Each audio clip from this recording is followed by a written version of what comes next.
And that was my American Girl Molly doll that I was gifted back in the 90s by my parents. And Molly, I have to say, is kind of one of my favorites.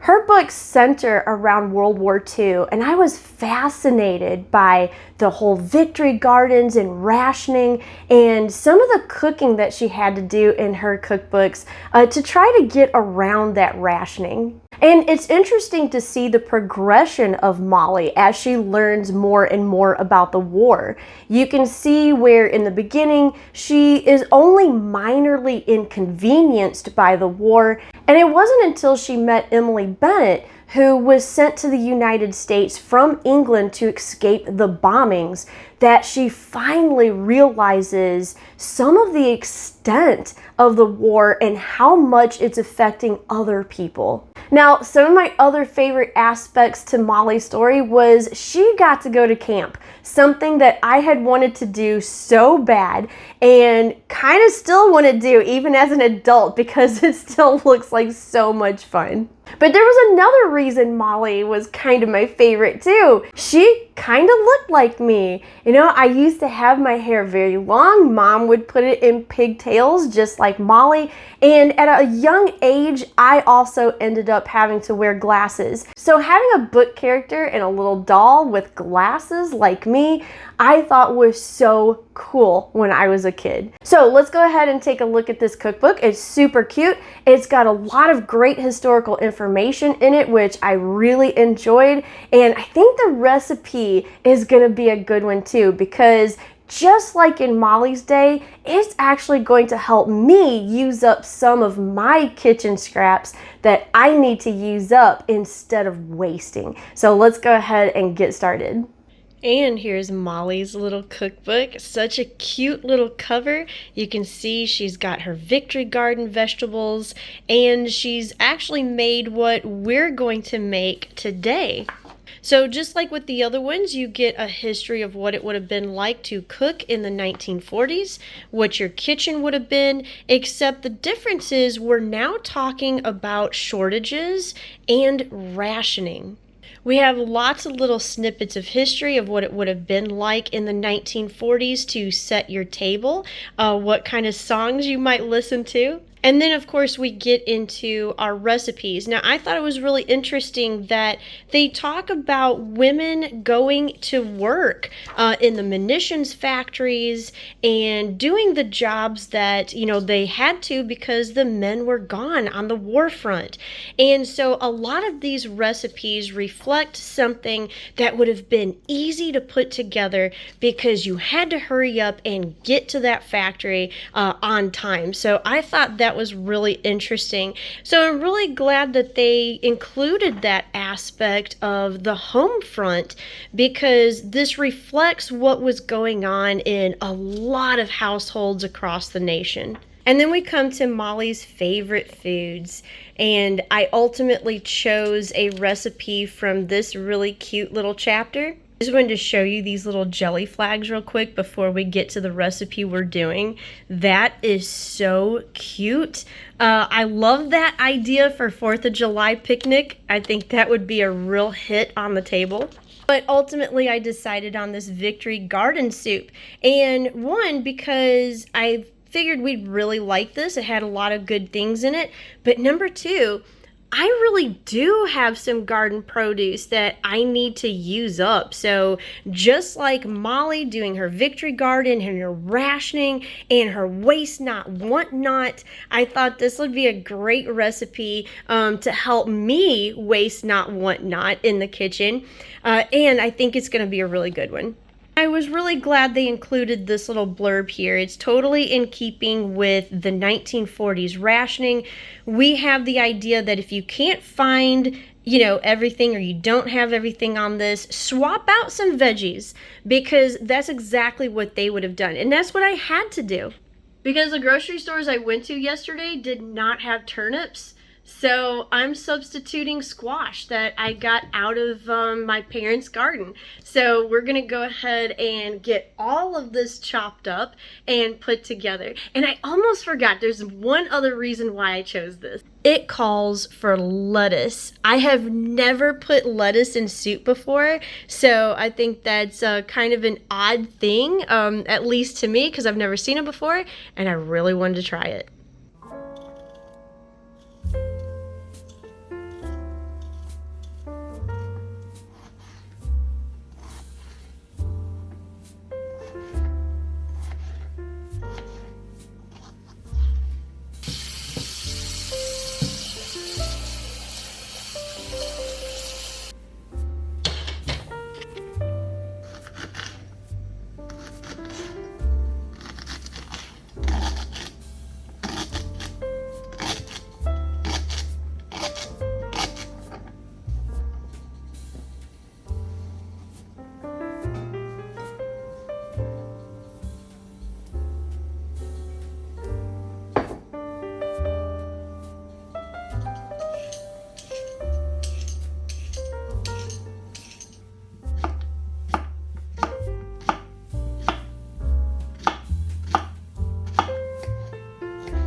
Now we get to the fun part, putting this all together. I've got my butter melting in this pan.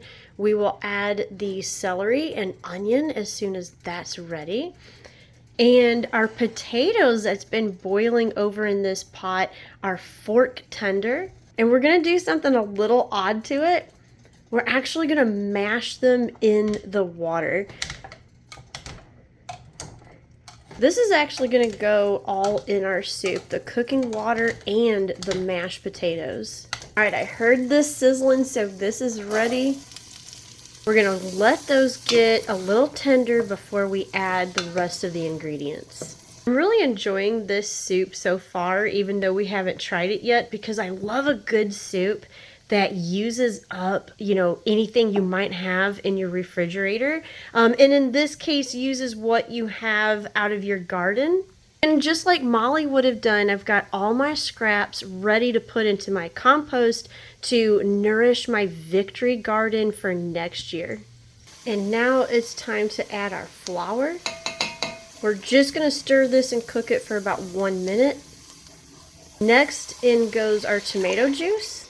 And the smell from this is already incredible, so I'm really excited about what the final product is going to be like. I'm going to go ahead and add the potatoes and potato water. We're going to do our pepper. This is also where you would add your salt, but sometimes tomato juice, it already has salt added in it, and it can be really extra salty. So I'm going to wait till the end to salt just so I don't end up with a complete salt block of a soup. And now you're also going to add in your macaroni. And then goes everything else except your lettuce. Doesn't that look so beautiful already? And now we just leave this alone, let it simmer and get all nice and tender. Then we're gonna add our lettuce and then we can finally eat. So I came out here to put my compost in, and I just wanted to show you how peaceful and beautiful everything is. We've got lots of beautiful growth in the garden. My basil's looking great. And the reason I'm showing you this is because they're saying later today we're going to get a horrible, horrible storm with hail and tornadoes possible. If we do get that storm, I'll insert the footage in. But right now, it's just so pretty and peaceful. It's just hard to imagine that that could be coming.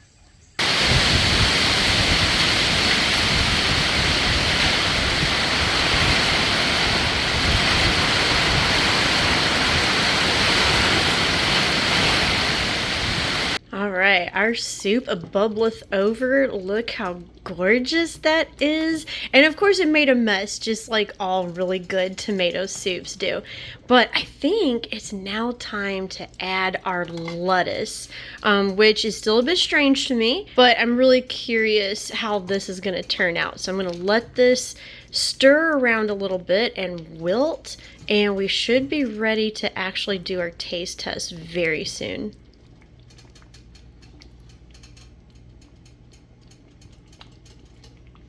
And we are finally ready. Let's go ahead and ladle this. Look at that. Oh, it's so pretty.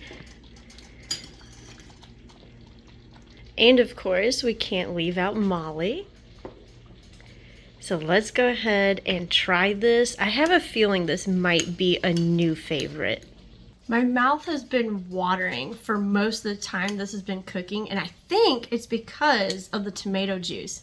That acid in there, I think, is really making me crave it. So let's go ahead and try a good spoonful and see if this is going to be one of our favorite foods.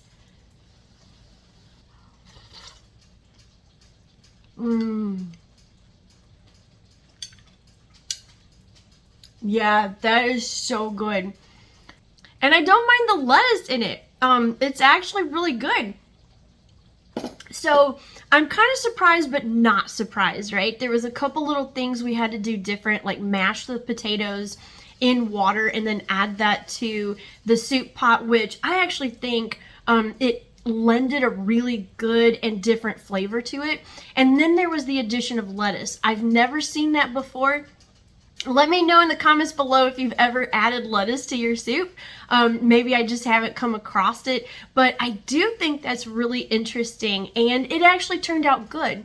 I also like the fact that this is an extremely versatile soup. So they want you to mix and match to waste not, want not. And I think that's a really great lesson to learn in the kitchen.